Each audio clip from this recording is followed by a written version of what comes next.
तो आइए दोस्तों, अब हम बढ़ते हैं आगे और देखना स्टार्ट करते हैं क्लास 10th का चैप्टर त्रिभुज को। तो दोस्तों, आज हम देखेंगे प्रश्नावली 6.2 को। तो देखिए, यहाँ पर पहला क्वेश्चन बोला कि आकृति 6.17। यहाँ पर हमारे पास दोनों जो आकृति है ये 6.17 का है। बोला कि पहला और दूसरा में, ये हमारे पास पहला है और ये हमारे पास दूसरा है। इसमें DE पैरेलल टू BC, यानी कि DE जो है वो समांतर क्या है, किसके है, यानी कि BC के। यहाँ भी DE जो है ना वो समांतर किसके है, BC के। ठीक है। बोला पहला में कि EC और दूसरा में AD का ज्ञात कीजिए। इसमें हमको EC फाइंड करना है और इसमें हमको क्या फाइंड करना है, AD फाइंड करना है। तो चलिए, मैंने आपको बिल्कुल अच्छे से बता दिया कि क्या क्या दिया हुआ है और मुझे क्या क्या निकालना है। तो दोस्तों, इस क्वेश्चन को पहले इस फिगर को पहले अच्छा से देख लेते हैं। ठीक है ना। तो देखिए, इसमें दिया हुआ है पहला फिगर में कि DE समांतर BC। तो मैं यहाँ पर लिखता हूँ, चूंकि DE समांतर क्या हो गया, BC, है ना।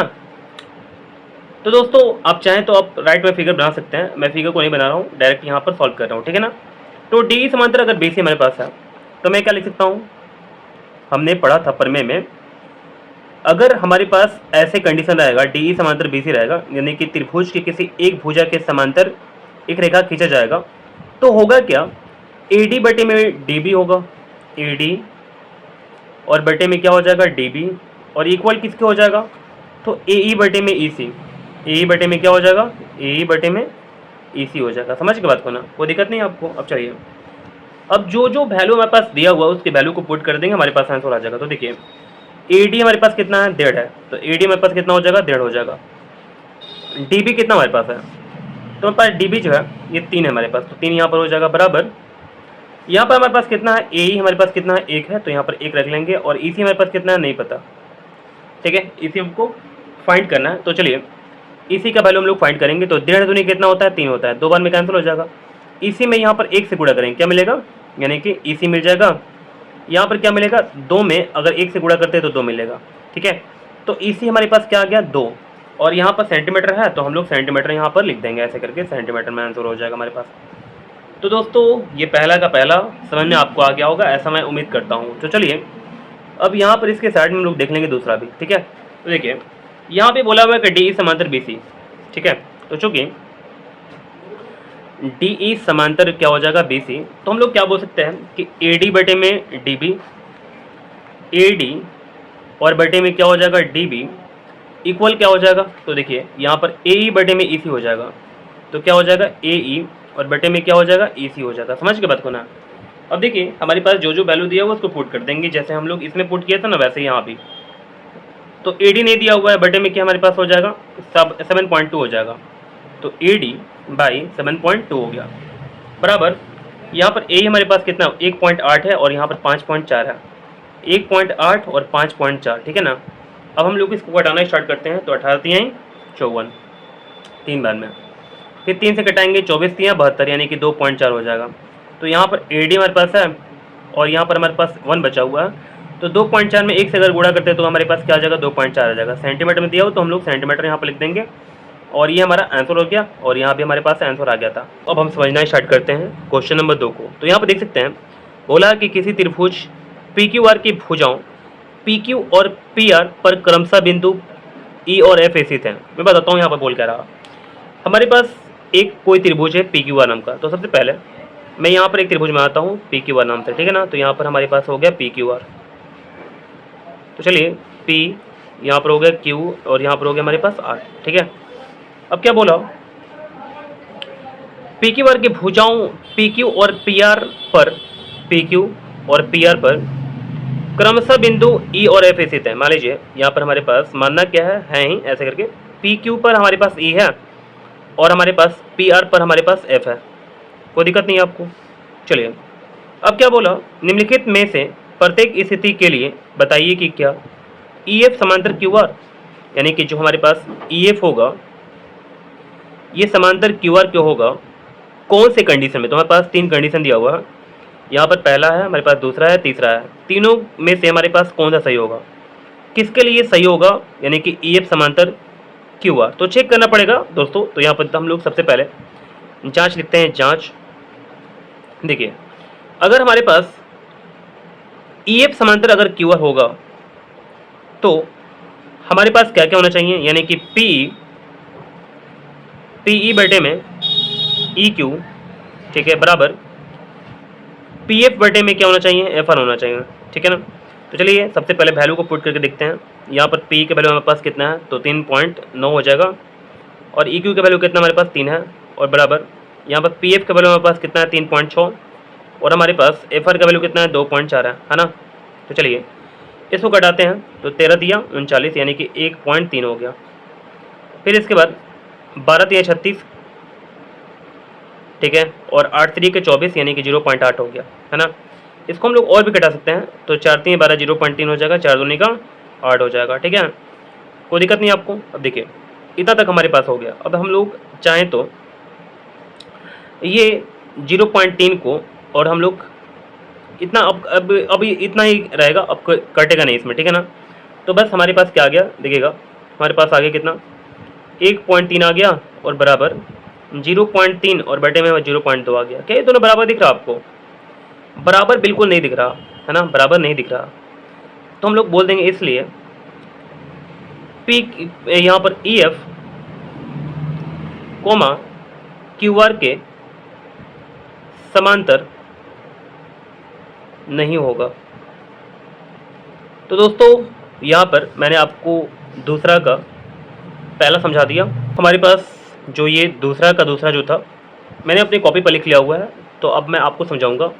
थोड़ा सा इसको नीचे कर देते हैं। देखिएगा हमारे पास जो PE का जो वैल्यू है वो 4 दिया हुआ है, QE का वैल्यू जो हमारे पास 4.5 है, PF का वैल्यू 8 है, और RF का वैल्यू हमारे पास 9 है ना।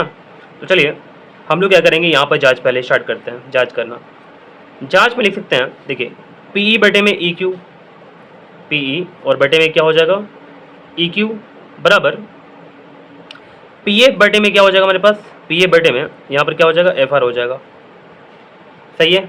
तो देखिए अब हम लोग इसके वैल्यू को पुट करेंगे। यहाँ पर PE हमारे पास कितना है 4 है, हमारे पास EQ या QE हमारे पास कितना है 4.5 हो गया, बराबर हमारे पास PF जो है वो 8 है, और हमारे पास RF जो है या FR जो है हमारे पास 9 है, ठीक है। अब देखिए हम ऐसे घटा सकते हैं, 4 दूनी का 8 हो जाएगा, 9 बचे कितना हो जाएगा 45 हो जाएगा, यानी 0.5 हो जाएगा, ठीक है। अब देखिएगा तो हमारे पास कितना बचा, यहाँ पर 1 बटे में 0.5 बचा, और यहाँ पर कितना बचा 2 बचा, ठीक है।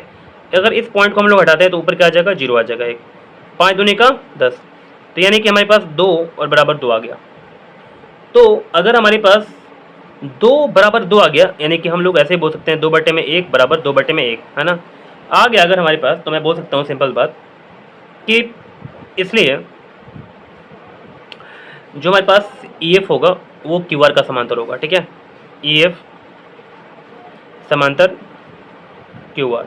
तो दोस्तों यहाँ पर मैंने क्वेश्चन को लिख लिया हुआ बिल्कुल अच्छे से, और जो फिगर हमारे पास था ये मैंने बनाया था फिगर ना, इस फिगर को यहाँ पर ले लिया हुआ, ठीक है, आपको बिल्कुल अच्छे से समझाने के लिए। तो देखिएगा ये जो तीसरा जो क्वेश्चन है हमारे पास, ये पहला और दूसरा से थोड़ा सा अलग है, तो आपको बिल्कुल ध्यान से देखना चाहिए, तभी आप बिल्कुल अच्छे से बना पाएंगे। देखिए मेरे पास PQ का वैल्यू दिया हुआ है, यहाँ पर PQ है, लेकिन हमको क्या चाहिए, PE चाहिए और EQ चाहिए। यहाँ पर हमारे पास PR है, PR ये वाला पूरा बड़ा, है ना, तो हमको क्या चाहिए, PF चाहिए और FI चाहिए, है ना। तो चलिए हम लोग सबसे पहले क्या लिखेंगे कि PQ का वैल्यू हमारे पास 2.18 है ना, चूँकि PQ बराबर क्या होगा, PQ को हम लोग अगर देखते हैं तो PE को और साथ ही साथ EQ को जोड़ना पड़ेगा, ध्यान सुनिएगा। और अगर हम PE को और EQ को जोड़ते हैं तो हमारे पास क्या मिलेगा, PQ मिलेगा, सही है। PQ का वैल्यू हमारे पास कितना है, या PQ का जो वैल्यू हमारे पास कितना है 1.28 है ना। PE का वैल्यू हमारे पास कितना है, तो देखिए PE का वैल्यू हमारे पास कितना है 0.18 है ना, प्लस EQ हो जाएगा, या अगर हम इसको यहाँ पर 1.28 लिखते हैं, माइनस कर देते हैं 0.18 बराबर EQ हो जाएगा, या अगर इसको हम लोग हटा देते हैं तो हमारे पास क्या हो जाएगा, 8 में से 8 गया 0, और 2 में से 1 गया 1 हुआ, है ना, और यहाँ पर हमारे पास कितना हो गया 1 हो गया, बराबर कितना हो गया EQ हो गया, ठीक है।